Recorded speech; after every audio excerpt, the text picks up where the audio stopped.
5, 4, 3, 2, 1.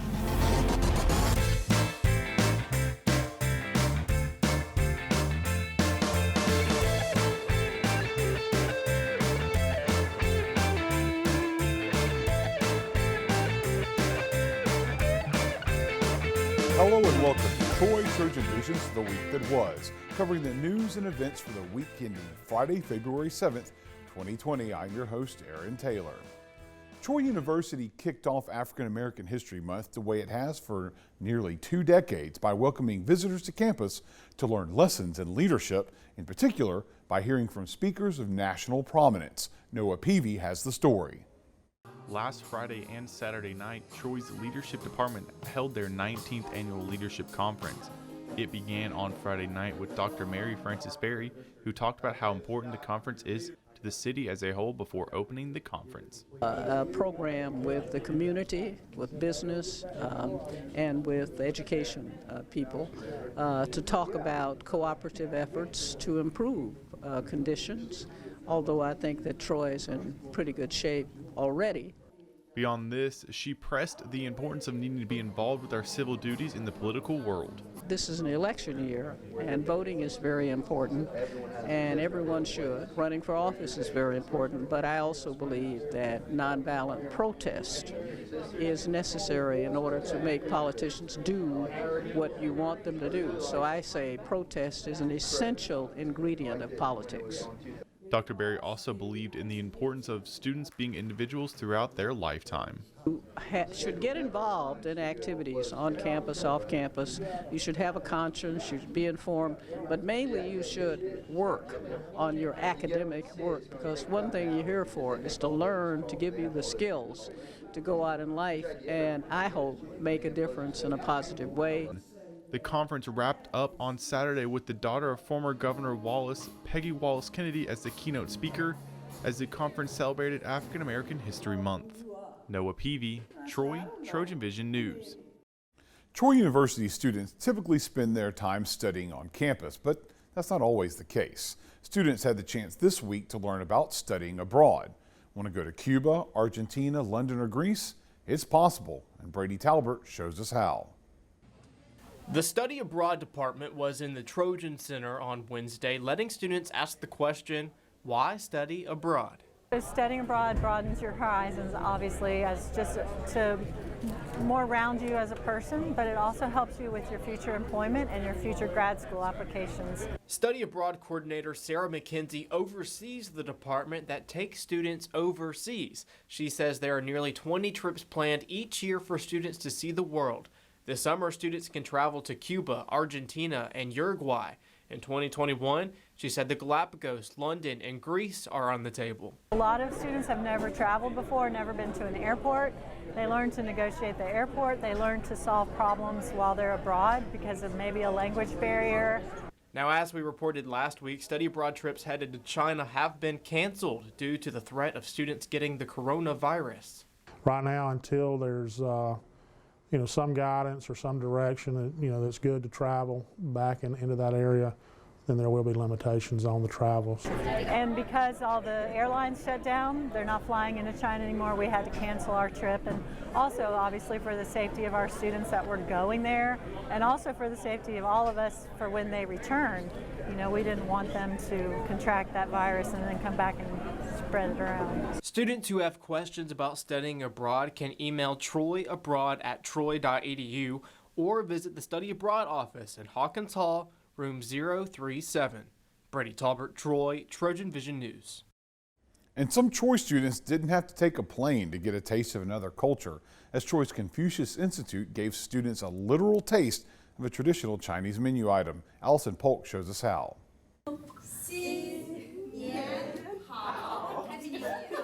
It has already been a month since 2020 began, and while we are no longer celebrating the New Year, the Chinese culture still is. The Chinese New Year, that is. That is why the Confucius Institute decided to bring some of their traditions to Troy University. Today is February the 4th, and according to the Chinese calendar, this is the very day in which the spring begins. So the year of the rat or mouse begins today. Chinese New Year is just like, I think, Thanksgiving or Christmas for Americans. It's the biggest or the most important festival in China. It's a tradition to eat dumplings during Chinese New Year in order to wish wealth for the rest of the year. And the Confucius Institute was spreading plenty of the wealth to Troy University students by help making and serving Chinese dumplings. We are having our first session of the Chinese Culture Club culture sharing sessions. And this is the very first one, making dumplings. And while making dumplings might seem like an easy task, it's harder than you think. I thought it was really cool. I've definitely seen them being made before, but it's a lot harder. Just like keeping them closed and trying to make them pretty. But I mean, it's all fun. Like you eat them anyway, so I wasn't, too hard on myself about it. I had like 20. I'm very full right now, but they were really good. And honestly, I just could taste the love and just the fun that I had with it. For potential students, a major part of choosing a university is to attend. It's actually seeing the campus. Each week, high school students tour the Troy campus to get a feel for what it's like as a Trojan, and the admissions office is looking for student help in making their tours impactful. Brady Talbert has the details. When potential students come to Troy, they are greeted and given a tour. The smiling faces who serve as their tour guides are known as Trojan Ambassadors, and the admissions office is currently looking to find around 40 students who are willing to join the team. During the year, they give tours to groups visiting campus from all over the state of Alabama. They work events for prospective students as well as alumni and guests of the university. So it really is an honor to work with these 40 or so students that we select each and every year to serve in this capacity for Troy. Cole says that ambassadors play a heavy role in encouraging potential students to come to the university, as they are oftentimes the first Troy student people meet. It really is the face of the university, and it's so important to make a great first impression. Students who are interested in applying can fill out an application from the admissions office. In mid-February, the organization will host group interviews, which will be followed by individual interviews. Students must also submit a resume if they wish to show off what the campus has to offer. I believe, and many of our students, faculty, and staff believe, we have one of the most beautiful campuses in the entire Southeast, and that, paired along with a welcoming tour guide and a student that's excited about Troy and able to provide the students and the parents with all the information that they need, really makes for a great pairing. And so we are so thankful for our ambassadors because they do serve such a vital role in the recruiting process of new students to Troy. We're going to take a short break. When we return, we'll see how rowdy Troy University's Sound of the South gets during basketball games. Stay tuned. We'll be right back.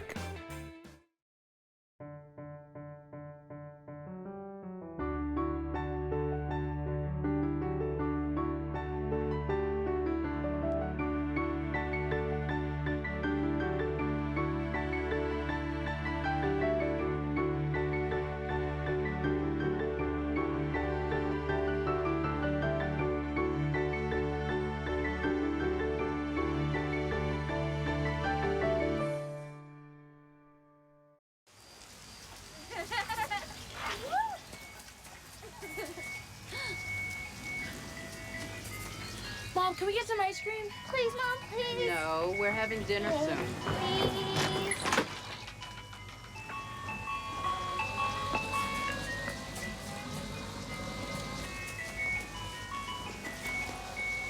You don't have to be perfect to be a perfect parent. There are thousands of children in foster care who will take you just as you are.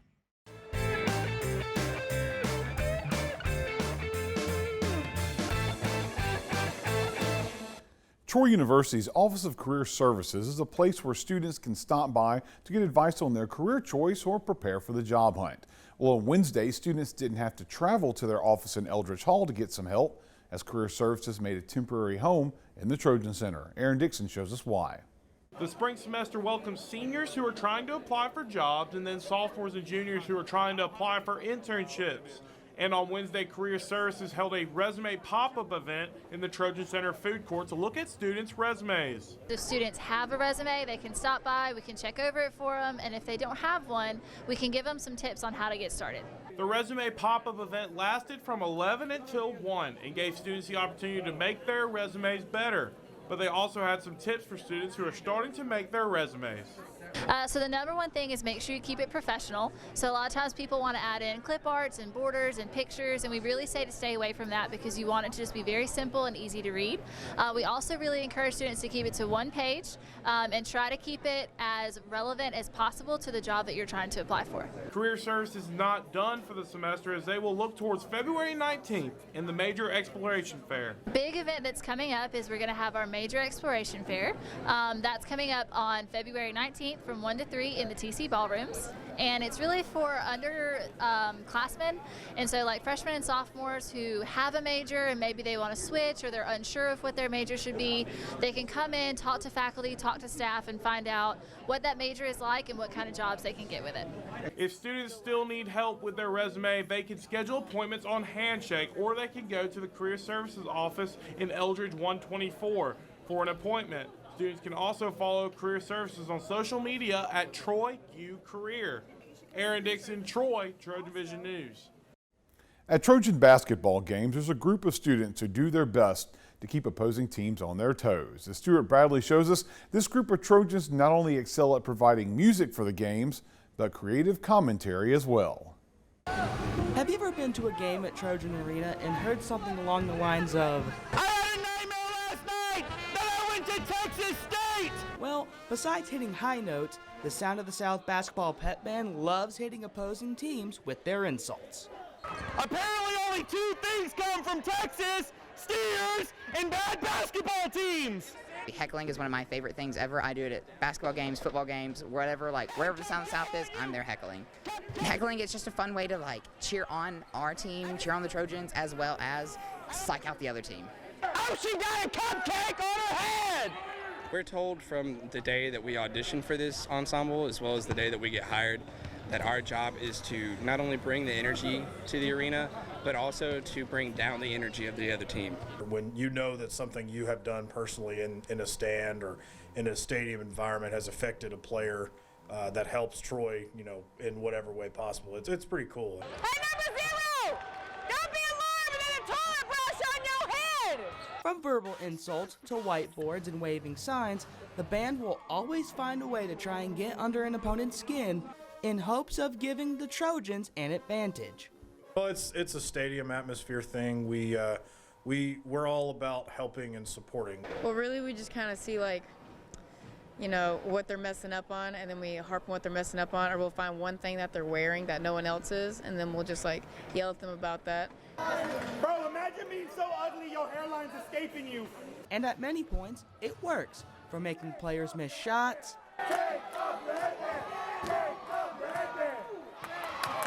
to even getting a coach a technical foul.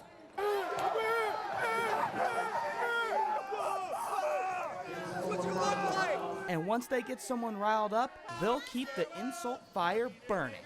That's the best part. If we get a reaction, it's like our fuel is going, so we got to keep it burning. Coach has anger management issues. Rock, paper, scissors. If I win, I get to hold the sign. Ready? All right. Rock, paper, scissors, shoot. All right. Reporting with the Sound of the South, Stuart Bradley, Troy, TrojanVision News. While the temperatures outside may not feel spring-like, two of Troy's major spring sports are about to start their seasons, and Trojan fans had the chance to meet face-to-face with their favorite baseball and softball players for the annual Fan Day on Saturday. Sam Granville has the story. On a cold and dreary Saturday morning, Trojan fans of all ages showed up in legions to Riddle Pace Field to meet and greet their 2020 softball and baseball teams for the annual Fan Day. It's Fan Day today. All our fans get to come out, get a poster of softball and baseball.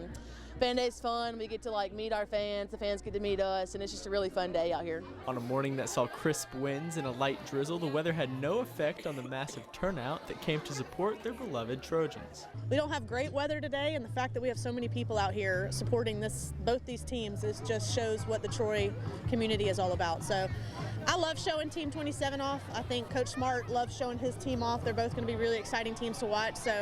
But the best part about what we do is these fans, so I'm just really excited to meet them and greet them and show them what we have. Troy fans are unmatched in their level of support for their sports teams, and the players have adapted to the Trojan way of putting a personal touch on everything they do. How old are you? 5. Where are you from? Cool.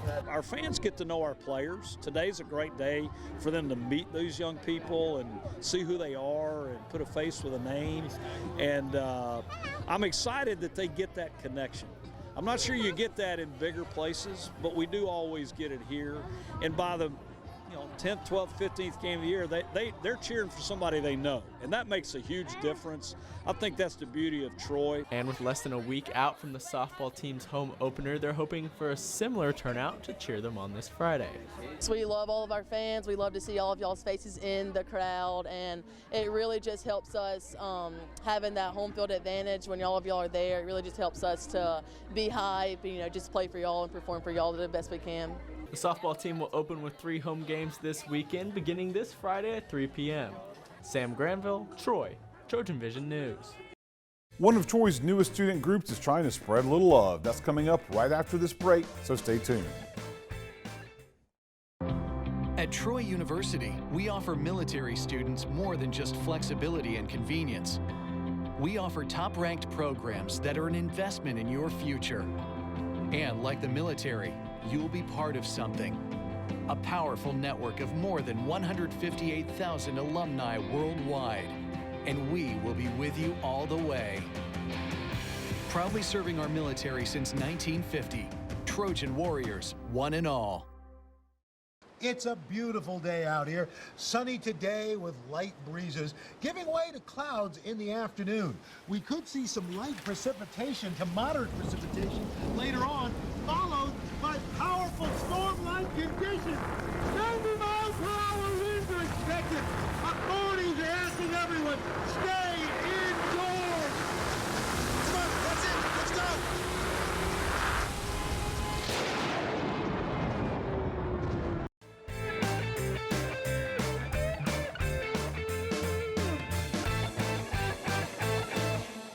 One of Troy's newest student organizations is looking for some financial help so they can help out some people in need this summer. They're doing so by trying to spread some love. Claudia Peppenhorst has the story. Valentine's Day is quickly approaching, and if you have yet to purchase anything for your sweetheart, the Compass Club has got you covered.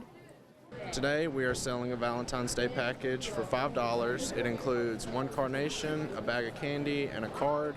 We'll be selling them from the 4th to the 11th, and pickup will be on the 13th. The proceeds from their Valentine's Day fundraiser will go towards the club's trip to Camp TBI, a camp for individuals living with traumatic brain injury. This is supporting all of our events that we're going to have later in the year. We're going to TBI camp, we're going to Camp ASCA. TBI camp is traumatic brain injury camp, so we'll be working with children and adults with brain injuries. And Camp ASCA is just a special needs camp, and it's going to pay for us to go and be able to work there. We mostly deal with special needs and specifically brain-related injuries in adults and children. Last semester, Troy University officially welcomed a new club on campus. The Compass Club chartered November 16, 2019. If you would like to get involved with Compass Club, they hold meetings on the first Monday of every month at 6:30 p.m. in Hawkins. They will also continue selling their Valentine's packages until the 11th if you would like to support their trip to Camp TBI. For the next few months, the International Art Center is home to a collection of work that might seem mathematical by its title. Sam Granville explains. Almost like a pie piece from here to here, and then that piece is then repeated over and over and over. The International Art Center has opened the Carl Gombert Radiant Geometry Art exhibit a few weeks ahead of schedule. The 23-piece show is full of works of all shapes and sizes, and the complex patterns of his work were made from a unique approach. The work is made by using store-bought and handmade stamps. I think that relates to his background in printmaking as well. So there's a lot of the work looks like it's screen printed or print related, but it's mostly stamping, which is kind of interesting. Now, if you take a visit to the International Art Center on campus and find yourself looking at the new exhibit, you might notice some shapes and symbols you recognize, such as butterflies and garden gnomes, the Gerber baby food baby, and even symbols we see every day on our U.S. currency, like the all-seeing eye that we see on our $1 bill. This one's called George, which I'm assuming relates to George Washington. I thought it was quite interesting. So I don't know what the juxtaposition between George Washington and the fish, I guess you can make up your own story. The artist, Carl Gombert, is a professor from Maryville College in Tennessee and will come to Troy for a lecture and reception on April 16th when the exhibit is set to leave the university. This one's called Excuses, so you could look at the work and determine what he means by that. The International Art Center is located next to Janice Hawkins Park on campus and is open to the public till 4 p.m. 7 days a week. Sam Granville, Troy, Trojan Vision News. Pedestrian travel in downtown Troy is going to get a little smoother. Daisy Lung shows us how. There's a new sidewalk construction in downtown Troy, which was part of the Transportation Alternative Program and took a long time to prepare.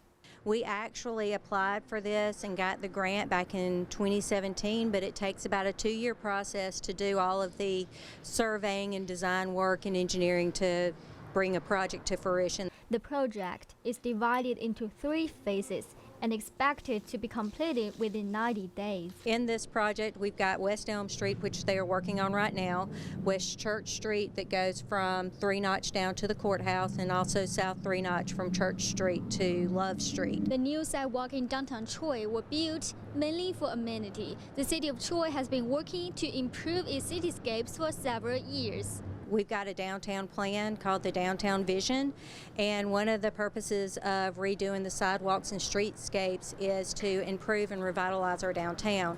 This also makes these sidewalks that we're redoing ADA compliant so that we're more friendly for alternate transportation. Troy City Council meets on the 2nd and 4th Tuesday of each month at Troy City Hall. Daisy Lung, Troy, Trojan Vision News.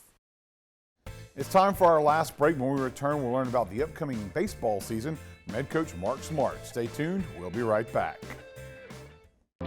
You might start on a Troy campus or at your kitchen table. Wherever you start, you'll be more than a student. You'll be part of the Troy family, armed with the education, values, and skills you need to succeed. Ready to lead today's global workforce. No challenge will feel impossible. No dream will be out of reach, because we will be with you all the way. Trojan Warriors, one and all.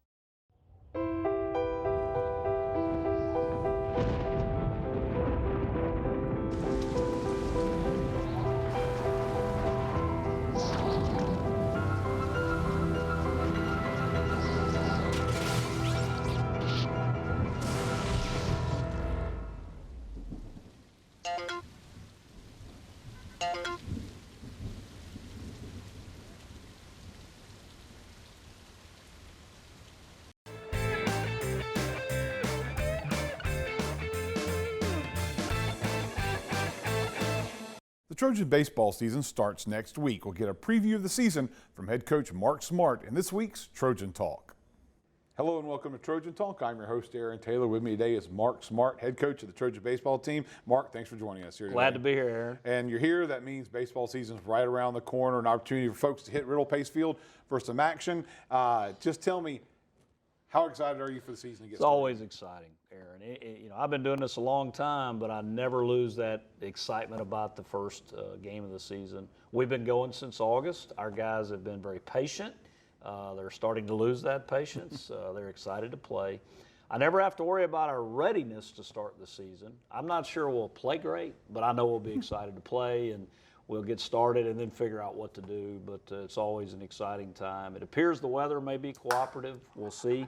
But at the end of the day, it's opening day soon, and we can't wait to get started. Well, and opening day, get an opportunity to finally see the team in action, and you got a chance to see them through practice and through the fall. So just tell me, how's this team looking so far? There's a lot to like, Aaron. There really is. We've got it's a very athletic group of players. We've got good team speed.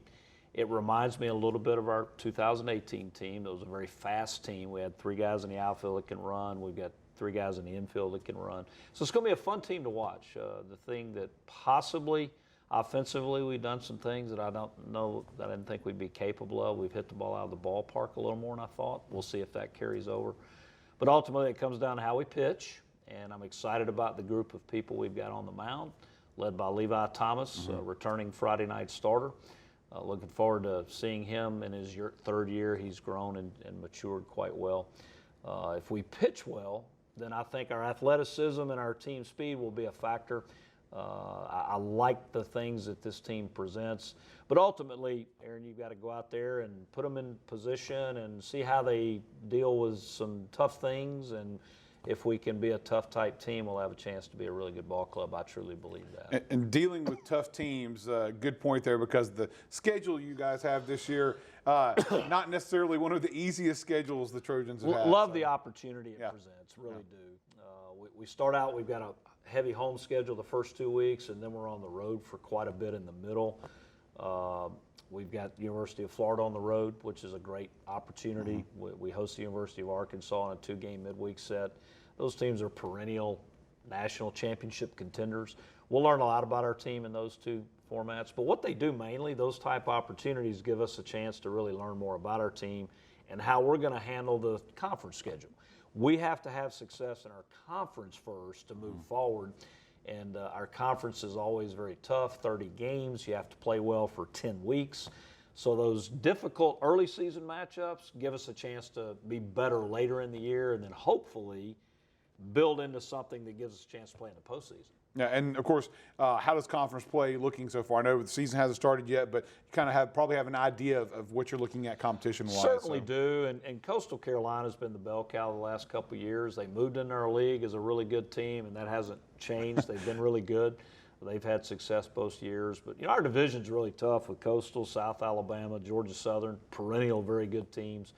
We'll have our hands full. Nobody has got a great group of players returning in bulk. Everybody's got a few things back, just like we've got a few things back. So I don't think there's a clear-cut favorite like we've maybe had in the past. Our team, on paper, has as much coming back as other teams. That looks great on paper, but until you figure out who's who. But we've got a month, 15, 16 games to figure out who we are, and then we'll plunge into that conference schedule and hopefully have some things figured out by then. And you're talking about things coming back. You already mentioned Levi, but then you've got Drew and Rigsby. You've got some of these core players that have been kind of the backbone for the past few years. Having those players combined with some of the new elements has got to be comforting for you a little bit. Well, as a coach, Aaron, you always start with the returning people. I'm more comfortable with those guys. They've been here, whether it be 1 or 2 or 3 years. You mentioned Drew Frederick. He'll be a 4-year starter. I know what to expect from Drew. He knows what to expect when he goes to the field that day. I don't have to worry about him specifically, and he's had great success. Rigsby's another 3-year starter. He's been all-conference both years. He's a freshman All-American. Those two guys, I feel very confident will be ready to play. They're going to hit 1-2 in our lineup like they did last year. That gives me a chance to worry about some new guys and see how they perform, and I can plug them in. We've got a couple new guys, a couple freshmen, 1 junior college transfer, Easton Kirk, who's going to play some third base, 2 freshmen, Kyle Mock, William Sullivan, both from Florida. They're really talented young players. All 3 of those new guys are left-handed hitters, which in our part plays well. So you blend some really good, nice guys returning with some key first-year guys. You put them out there, and then it kind of sorts itself out. We play so much, Aaron. We play 56 games. It takes a while. Yeah. We have to kind of figure it out. Football is a totally different dynamic. They don't play as many. They don't have as much time to figure things out. So we're always a work in progress, but I'm excited that we've got people like Frederick and Mosley returning to lead our team to get started. Get them off to a good start, and then plug those new guys in and see who can help us. Well, here's hoping that folks will turn out in droves to check them out on Valentine's Day for that open weekend. Great night to open the year, Valentine's Day. I tell people I always do well on Valentine's Day, opening day, because I remember my wife. There you go. I have no choice. I have no choice. And here's hoping that fans remember the Trojans that night and check y'all out. Thanks for joining us here today. Thanks for having me. All right, and thank you for joining us on today's edition of Trojan Talk. And that's the week that was. To find out what happened on a daily basis, you can tune into Troy TrojanVision News at 5, 6:30, and 10:30 Monday through Friday, or follow us on Twitter at Troy TV News. Also, feel free to like our Troy TrojanVision News fan page on Facebook to see online content from Troy TrojanVision News anytime. Well, until next time, have a good week.